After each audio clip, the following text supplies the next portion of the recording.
लद्दाखमध्ये काय चालले आहे माहिती आहे? नाही ना? मग ही क्लिप जरूर पहा.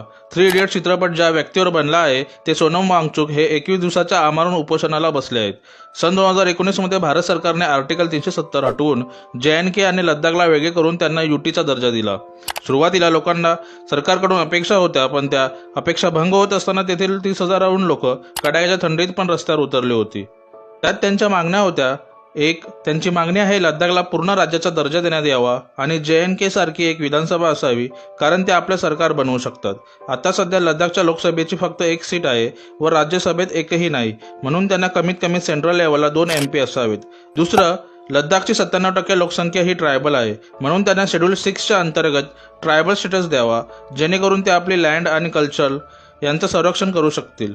तिसरं, लद्दाखच्या लोकांच्या जॉब सिक्युरिटीसाठी तिथे पण पब्लिक सर्व्हिस कमिशन याचं निर्माण करावं, जसं आपल्या महाराष्ट्रात आहे MPSC. आणि ह्या मागण्यांसाठी